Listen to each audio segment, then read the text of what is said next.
Welcome back to Upstream. I'm Shane Morris here again with my colleague and sort of running co-host now, Tim Padgett, who is here to talk with me more about my discussion with Joel Clarkson about his book, which is called Sensing God, Experiencing the Divine in Nature, Food, Music, and Beauty. Tim, welcome back.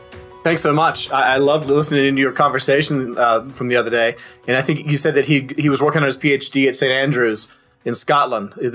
I was actually there once, and it's one of those moments where you realize how much older Europe is than America, because we were there for my brother's wedding, and we walked to what they call the New Cemetery. And the New Cemetery was started in 1415. And it just gives you one of those eye-opening perspective things. I mean, this is well into modernity. If it's, not medieval, then it's definitely new. Yeah, by their standards, it's new. By our standards, it's ancient.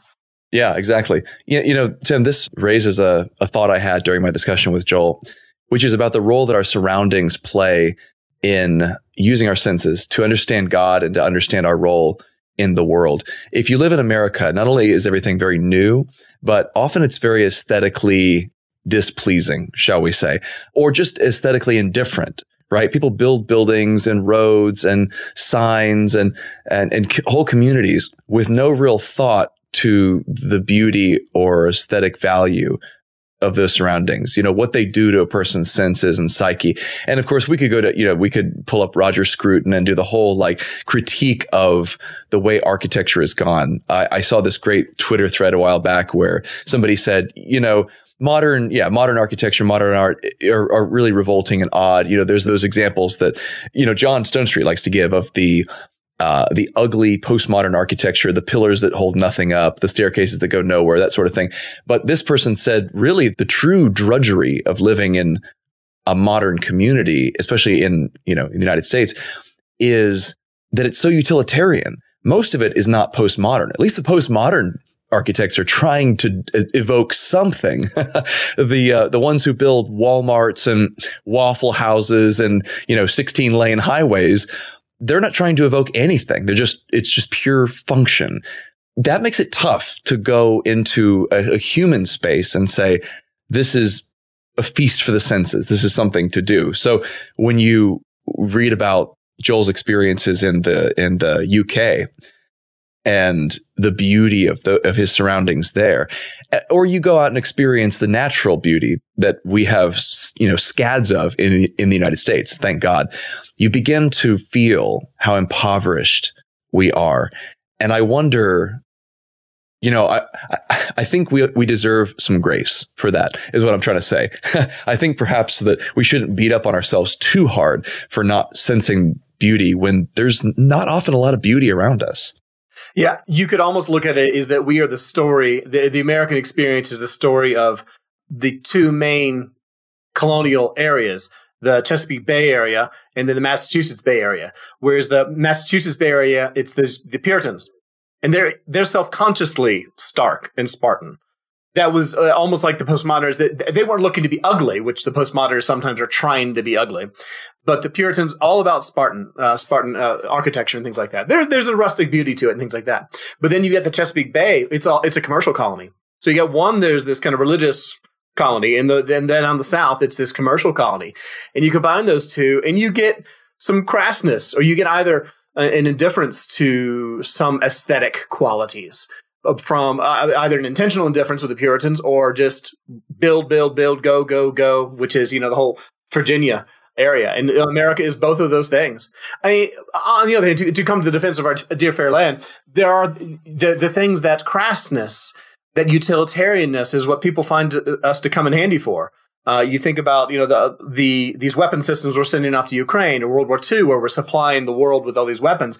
We're able to build stuff really quick. And it's one of those things where, can we do both? Can we have that productivity? And I think that's an interesting question. Can you have a hyper-utilitarian mode of production focus of things and yet still have it aesthetically beautiful? And I think that's the challenge for us. And I think that what you see in nature, far more than me. I mean, a flower is on the one at the same time, absolutely artistically and seemingly superfluously beautiful. Yet at the same time, it is purely functional. At the same, almost like God's better at this than we are. So that's the path we need to emulate there. Well, I mean, that's a core conviction of the Christian tradition, is that form and function unite. And that's kind of the way that natural law theorists thought about things. They looked at God's intentionality and they said, well, if an intentional God designed everything whose character itself is beautiful, well, then he's going to have brilliant designs that are also beautiful. And consummately, the human form was seen that way, that our being as humans is beautiful and efficient setup. It's wonderfully designed for the purposes of embodied creatures, but it's also delightful. You know, it can dance, it can do gymnastics. Our physical forms can be employed in all sorts of wonderful ways. And those two things meet, just like the flower, where it's, you know, it provides reproduction for the plant, but it also is wonderful to look at, so much so that we cultivate it. I guess that sort of reminds me of your first note here in the email you sent over about this discussion I had with Joel. And you talk about this disconnect that we have, or a sort of contradiction at the heart of the way our culture approaches the senses. Because on the one hand, we are very sort of Gnostic. We live in our minds, right? We believe that we are immaterial or disembodied in some way that we can refer to ourselves as a me within the body, which is not me. And that's how you get stuff like the transgender movement, where you can say, I'm trapped in the wrong body. Well, there has to be an I to other than your body for that statement to be true. But then on the other hand, we are, you know, you cite Patiram Sorokin, who said we live in a sensate culture, obsessed with sensory experience, that determines what's true by the potency and pleasure of our emotional engagement with the world. And of course, you know, a hedonistic way of life depends on an abuse and indulgence of the senses. What do you think about the contradiction there? And how do you sort of reconcile that? Because I thought that was a very good observation. Once you can't really reconcile it. It's not one or the other. As I think I put in the notes that I sent you, it's not that one element of our culture is cerebral and another element of our culture, you know, is cerebral or Gnostic, and the other element is, you know, passionate and sensate and things like that. It's all intertwined. What you see in kind of the LGBT movement and in the pro-abortion crowd, they both have this sense of your physicality. That with the abortion crowd, there is so much an insistence I be able to have as much sex as I want to have without any physical consequences. So they're in one statement that you cannot teach people not to abstain. You can't teach kids to abstain. They're going to follow their physical impulses. Yet at the same time, they should be completely independent, absolutely atomistically independent of the physical consequences of, you know, when, you know, a boy meets girl and, you know, these things happen. Sometimes a baby is the result. And with the LGBT movement as well, there is the sensuality is such a focus. When you see, you know, a drag queen thing, or you see so much of it, the conversation is about this raw physicality and passion and unwillingness to be bound in any way.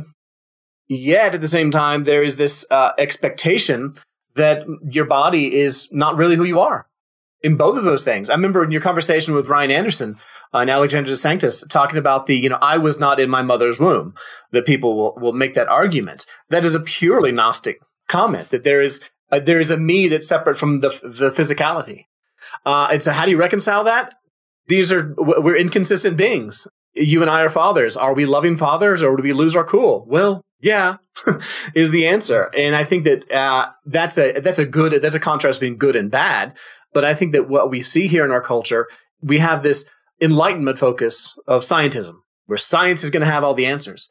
And we also have this kind of romantic focus, as in romanticism focus, where the true knowledge of the universe is open to your heart. The Disney, you might say it's the Enlightenment versus Disney, where Disney is follow your heart, and that's where you'll find everything fine.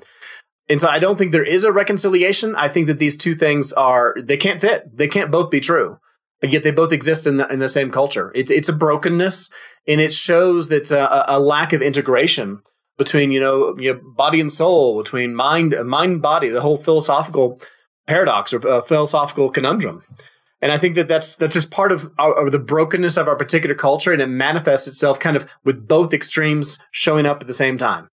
Well, you're a history buff, Tim, and this Gnostic charge, or the charge of Gnosticism applied to our time and culture, is one we hear a lot. And I wanted Joel to sort of unpack that and be specific with it instead of just throwing it around like a buzzword. But correct me if I'm wrong, but my impression of Gnosticism, particularly the Descentic variety, was that you have a de-emphasis on the physical in favor of the realm of the spiritual or the forms or the mind. But then there's an attendant hedonism that goes along with that, where it's just like, it doesn't matter, your body doesn't matter. Therefore, you can live the sensate life. Therefore, you can be dissolute and drunken and promiscuous and so forth. Is that a fair historical reading of the fruits of Gnosticism? Well, definitely. We're talking about, early, like the late ancient world, as Christianity is emerging, as the Roman Empire is sputtering on for a good long while there. But I think when we talk about Gnosticism in the contemporary culture, what I tend to do if I'm writing about it is I'll do big G for the Gnosticism if I'm talking about the ancient ideas, because there was a very elaborate set of beliefs. But I'll use a little g if I'm talking about Gnosticism in the current sense. And I think that what you see is that in the ancient world, there was both. There was a formal religious belief system, borrowing from Christianity, borrowing from Judaism. I even had a friend of mine back in grad school say that it borrowed from Egyptian Thoth, if you remember that. That's the bird deity, ibis deity in Egypt. Some of their cult in kind of a hodgepodge sort of thing. Then there's a broader thing where you see like the little g, where is this de-emphasis or even rejection of the material. So I believe that Joel had mentioned the Descentic Heresy. That is, that Jesus only appeared to be physical. That is a little g Gnostic belief. It is it was something that was just in the water of the ancient world, that physical was less valuable. And I think that that has maintained its presence in the Christian church. While the formal theologians usually rejected it, it's been kind of an undercurrent, and it shows up in a lot of contemporary evangelicalism, where what's our goal? Well, our goal is to die and to be rid of our body and go off and live on clouds and stuff like that. So you see that showing up in the ancient world. You see that showing up in the contemporary church. And I think you do see that showing up in general society. But as far as like a one-to-one connection, again, there was a very elaborate system of beliefs, not all identical, of the ancient Gnosticism, and they did have it manifested itself, particularly at least among Christians, with, as you note, the kind of this dual practice. Some people said the physical world is so insignificant or even bad that it was bread and water sort of thing, as simple a life as you could have. Well, what's the Japanese person who says throw out everything that doesn't bring you joy? That on steroids. Marie Kondo, yeah, right. Yeah. And you can see the appeal to Christians, the things that entangle you. As you guys in your conversation talked about, the temptations of the flesh, the lust of the eyes, the temptations of the flesh, drunkenness, sexuality, sensuality. You can see people, Christians, latching on to that kind of thinking that was already in the water. But then there also was a common idea that since the physical was less valuable, it didn't matter what you do with your body. You could go sleep around. There's no consequence because it wasn't valuable. So it is this irony that, either big G or little g Gnosticism, you have had this dual manifestation where some people it's the body doesn't matter, and so I don't take care of it. Where others, the body doesn't matter, and so I'm going to be an aesthete. I'm just going to indulge everything that everything my heart desires. And that is something that continues through time. One thing that in listening to y'all's conversation, I thought it was great. But one thing I thought would be interesting is teasing out a little bit the way different personalities interact with this question of the being more cerebral, being more sensual, and all the mix in there, because different people have different reactions. And in the conversation, while I loved everything that was said, I felt there was almost a little bit missing, because not everyone's embrace of certain physical, the sensate things is going to be the same. An example for just my personal life, a couple of weeks ago, my wife and I were camping, and we stopped by this waterfall. And what did I want to do? I wanted to sit and watch the diamonds of the sparkles, make rainbows and contemplate the meaning of the universe. And my wife wanted to climb straight up the waterfall because she's weird that way. And so in each case, we're connecting to something higher than ourselves, but in very different ways. Or take a contrast between you and me. If if it's January and I'm on top of a mountain a few miles from here and the wind is blowing, the snow's everywhere, I'm going to feel so very alive and you're going to feel like death. Whereas if I go hang out with you in your neck of the woods, I'm going to be absolutely miserable. When we were both together in Orlando just a couple of months ago, I did not leave the hotel from the time the taxi dropped me off until I went back into the taxi. And so I wonder how we can judge the strength, the rightness of a passion, rightness of an interaction with God's world is dependent on personal characteristics, cultural characteristics. I mean, we don't want to go full postmodernism here, but your culture does affect the way you interact with the world. And I wonder your thoughts on either the personal or the cultural, how that works together. That's a very good question. I think probably this has to do with the same differences that lead us into different vocations. So, the Apostle Paul speaks of the Christian church as a body, using that metaphor, and says that not all the parts of the body do everything the same. They each have their own role. Eye is not a hand, the heart is not a foot, etc. And they have different functions that God has ordained them to fulfill. Probably something similar attends our personality differences when it comes to the senses and our experience of God and the world through our experience of the senses. There will be some people who are visually oriented. Some people will look at the world around them or look at a piece of art or look at architecture or look at the face of another person and say, this brings me knowledge of God's will for the world, my life, and what is ultimately beautiful. All of the kinds of experiences Joel describes when he's talking about visual sensation. But someone else is going to emphasize a different sense. I mean, in fact, there are people who don't have the visual sense. The Bible is full of them. There are people who can't hear. There are people who just don't really care what they hear. For both groups, I think the emphasis is going to be on a different sense. And that means to me that just as the body of Christ is equipped for different vocations, probably the body of Christ and humanity as a created whole is equipped with different emphases, capabilities, proclivities when it comes to the senses, when it comes to looking at, listening, touching, tasting, smelling the world around them and saying, I can learn from this. I experience God's goodness and grace through this. I can lead other people into holiness through this. We're not all going to work the same way. So I think that, for instance, if you were going to, pick out a sense for me that was the least important, it may be smell or something. I like to smell good smells. I have a lot of memories attached to those. I don't know who doesn't, but at the same time, I wouldn't describe myself as an olfactory learner or person who goes through life just like following his nose. There really are some people like that, Tim. There really are some people who experience the world with scent in a way that just boggles my mind. For me, it's very auditory, very visual. And I think those things, I gravitate toward those sense experiences and say, I learn the most from those. Like, look at this beautiful beachscape. Look at this coral reef. Look at this forest. Listen to the sounds. Listen to the waves. Listen to the birds singing. Listen to the thunder rolling, from the clouds in the distance.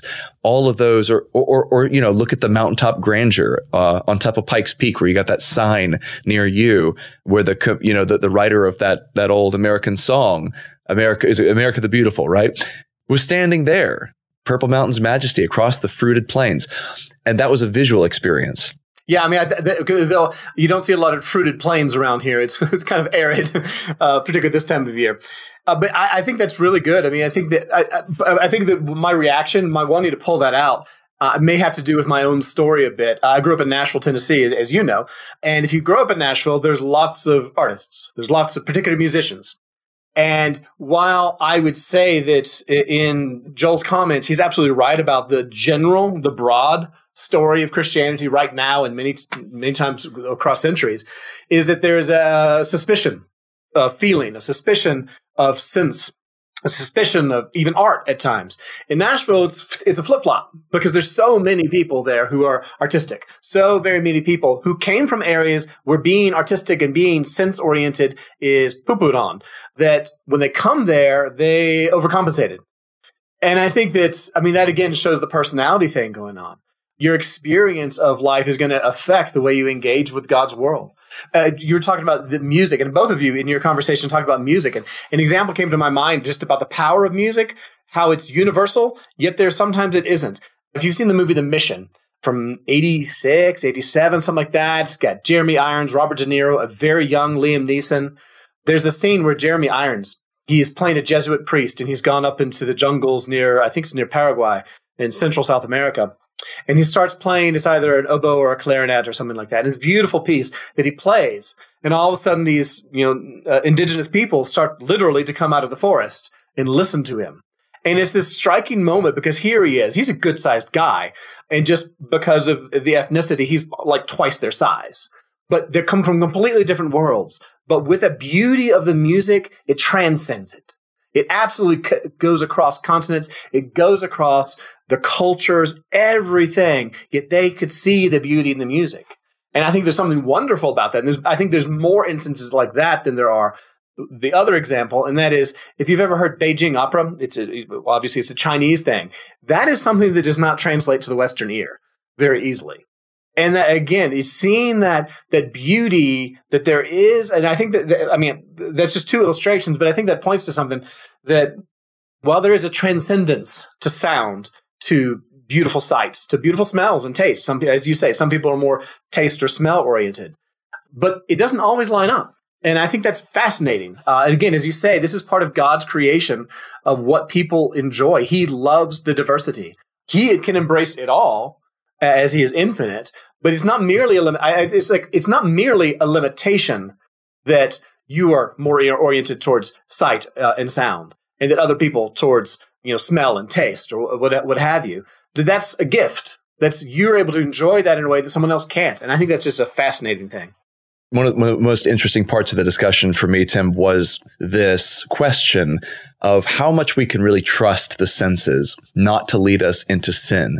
And so Christianity has this very strong undercurrent of suspicion toward the senses. The lust of the eyes leads you into adultery and fornication. The senses at the table will lead you into gluttony or drunkenness. The sense of touch can lead you into sin. The listening can lead you into evil. The enticement you get from others who are foolish or wicked or deceptive. Eve sinned because she listened to the serpent. And all of these sensate sins have built into us a strong suspicion of what we receive through these channels. And so I asked Joel what he thought about his thesis in light of the danger that the senses pose in Scripture and the way we're constantly warned against the abuses of the senses. And what we really landed on was that the fact that they are so abused reminds us of their holiness and their importance, the centrality of sense in the human experience and the worship of God, because Satan doesn't like to corrupt humdrum, relatively low value features of human life and creation. He likes to corrupt the extremely important sacred ones because they corrupt and become much worse, as he himself is much worse for having been, a high member of God's divine council. And so I think this is part of the answer. I want to run a second thought by you, though, that I've often had, and it was sparked by something that C.S. Lewis writes in the Screwtape Letters. He floats the possibility that the sins of the senses, and he makes sexual sin an example, are in a way less severe than what he calls spiritual sins. So to be lured into sexual sin is a serious matter, and it will destroy your life if given the opportunity. Nevertheless, it is not as, according to Lewis, it's not as diabolical as some of the truly spiritual demonic sins like pride. And he calls pride the great sin.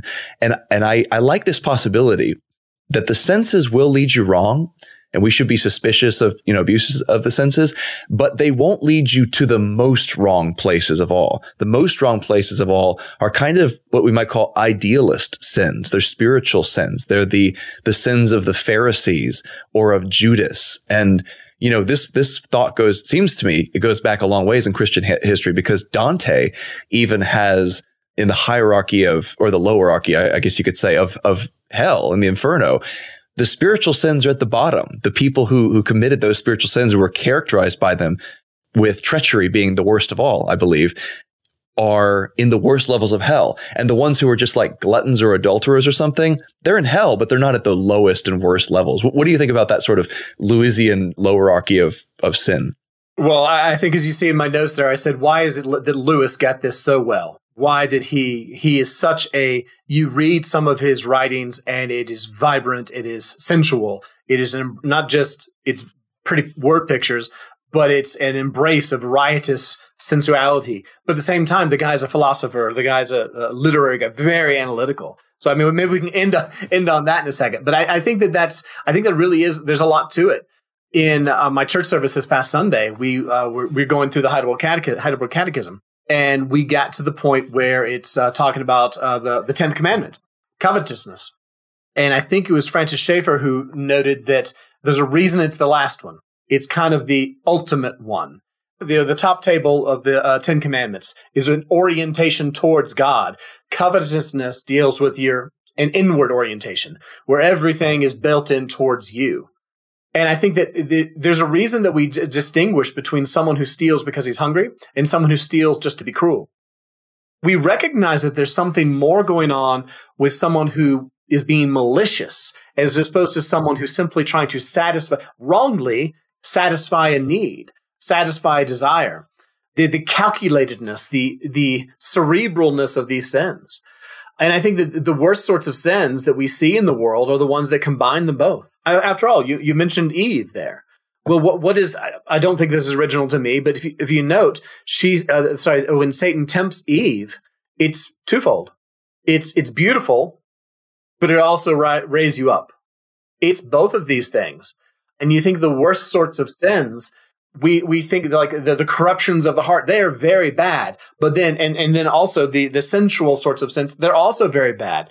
But the worst sorts of things that we think of, the rapes of the world, adultery is awful, but rape we consider to be even worse of all. All these sorts of things, when they combine the both of them, it becomes viciously evil. But yeah, I do think that it is those things, the self-righteousness of the Pharisees. Yeah, the pride, the self-righteousness, the hard-heartedness, the lack of generosity. Someone who is merely a glutton is bad. Someone who refuses to give to another is worse. There is something in there. What in another time we might have said the higher elements of life, the spiritual, the immaterial, that they do. There is a bit of a scale. It's not that it makes it more of a sin, but that it amplifies the impact of the sin in some ways, I think. There's a lot in there. And if you don't mind, I would like to talk about C.S. Lewis, because I know, twist your arm. I want you to talk about C.S. Lewis for a second. But you guys had talked about Lewis's famous thing about you're playing with mud pies when you could have a visit to the seashore, whatever it is, playing with rocks and diamonds. That's C.S. Lewis. Yeah, this is in his essay, The Weight of Glory. Thank you. Yes, in The Weight of Glory. But also C.S. Lewis is Perelandra, where vibrant world, right? But when Ransom is walking on one of the floating islands, I think that first morning he's there on Perelandra, and he takes a fruit. And he has one. And he's just amazing, the best fruit he's ever had, the most sensual experience he's ever had.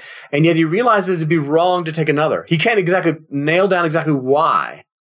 And so those almost seem like, obviously the answer is I think that Lewis has a good balance of these issues. But on the one hand, there's the conversation that you had with Joel was we need to have stronger desires for the right things, more passion. But there is this element, as we see in C.S. Lewis, that there is a wrongness to taking too much of a thing, not to enjoying too much, but that to take too much would be wrong. And I wonder if you could tease that out. What your thoughts are and your favorite writer there. Yeah, Lewis says elsewhere that sin consists in seeking or taking a good thing in the wrong way or at the wrong time or to the wrong degree. And I think that's a really great summary. And it's ultimately rooted in Augustine, of course, who talks about desires being disordered or out of order, right? We're doing them in the wrong order. We're placing one desire or appetite above other desires, ends, or appetites. And it leads us into sin. So there's nothing bad in all of creation, nothing bad in and of itself. Augustine says, if it's created by God which is everything, then it is good in its very nature. Evil consists in bending them to purposes, bending created things and gifts to purposes for which they were not intended. And so, sex is a great go-to example again, where yes, it has a beautiful intended created purpose and it's good in and of itself. Nevertheless, it can be abused in about 10,000 different ways of very varying degrees of evil, we should say, because I think you'd place rape for the purpose of subjugating a people group like Japan and China during World War II as a much more evil crime than a sort of, fornication out of passion or something. Both sins, but they're twisting the good thing. And I think Lewis is exactly right there. He's in Perelandra, he's getting at that exact issue of taking a good thing to the wrong degree or in the wrong time. And this is one of the ways that the unman tries to tempt the Green Lady, whose name is Tinidril. He says that, instead of moving on from joy to joy, from pleasure to pleasure, from gift to gift in creation, just enjoying the gifts that Mal-Eldil, God, gives to her without trying to grasp onto any of them and hold them tight. He says what she should do is grasp tight and hold on to them and say, well, what if you didn't go on to the next wave in life, using the metaphor of the sea she lives on and on Venus. He says, what if you tried to stay on the same wave? What if you tried to experience that same wave again and again and again and again and just grasp it and replay it, just isolate that pleasure and amp it up to the maximum.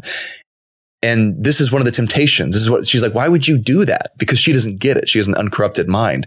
But Ransom recognizes what the unman is trying to tempt her to do. Same thing that he tempted Eve to do, which was to take that pleasure, that fruit, that gift in the wrong way at the wrong time and to the wrong degree. Or, we could say in some instances with the wrong person. God gives us this world in a wonderful multiplicity of ways and times and degrees. And a great deal of the pleasure of certain things is to have them in moderation. If you take something to excess, you actually ruin the pleasure of it in the long run. You turn it into a destructive overdose or a drug of a sort. You could look at in scripture. For some people, it's confusing, this dilemma between the praise that it gives to wine and strong drink on the one hand. It gladdens the heart. It's given for, the courts of kings. Jesus himself made gallons of the stuff. He was called a wine bibber by the religious leaders. But at the same time, the Bible is packed with warnings against drunkenness and about how it will lead your heart astray and about how it's a mocker and it'll ruin your life and so forth. I don't think there's anyone in this world who hasn't known somebody who has been led into that sin and their life destroyed by it. What are we to make of this? Is alcohol good or is it bad? That's the wrong question. Alcohol in and of itself is a gift. It's the way we use it that can result in sin or sensory delight. And that's true of everything that God has given. And so I think the point Lewis is trying to make with the fruit there is that God has given us this wonderful order of things, and we need to hold on to it with very loose fists. If we try to grasp onto the sensory experiences in our life, or even the spiritual experiences with too tight fists, we will destroy them and we will actually destroy ourselves. And this gets to, one of his deep experiences in his autobiography, Surprised by Joy. He talks about joy itself being a fleeting experience and how the moment a song or a sunset or the face of a girl or, the sight of some brilliant work of art moved him to joy. And he felt that sense of the other place that was just out of reach but was breaking momentarily into his humdrum world. And the moment he tried to grasp onto that and hold it and keep it and put it in a bottle, it was gone. It vanished like a mist. And that's how these things work, because, he says, the things themselves are not meant to be fixated upon. The things are meant to, the pleasures are meant to lead you into something more or to someone more. They're meant to point back to their source, not to be an obsession in and of themselves. And I think that's like the missing piece as you try to understand how the senses can be both sources of sin and sources of sanctification and sacredness. It's because they lead somewhere. If you isolate them, like Unman tries to get you to do, and idolize them, then they become sin. And that's the tightrope we have to walk as Christians, because we live in a reality that's not fully redeemed yet.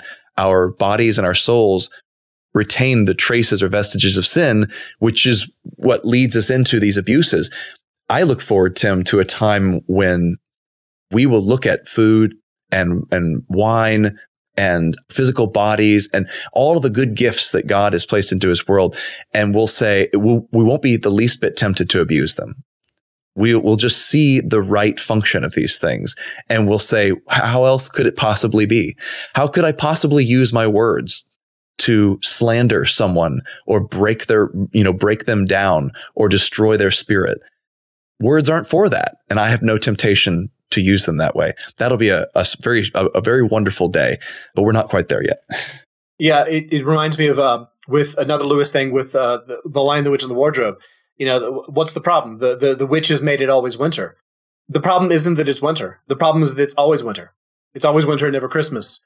There is, as much as you and I differ on our perspectives on summer and winter, there is a place for each of these. And I saw recently on social media, you were talking about how stop rushing the end of summer. And you're right. I don't enjoy the heat. I'm happy to live at 6,000 feet where it doesn't get all that hot. But I recognize that there is not just is it it's not even a necessary evil. It is a good. There is a wonderfulness to summer and to fall and to winter and to spring. And each thing in its place is such a beautiful thing. Like you, I do look forward to seeing that right balance. And you see glimpses of it in Scripture.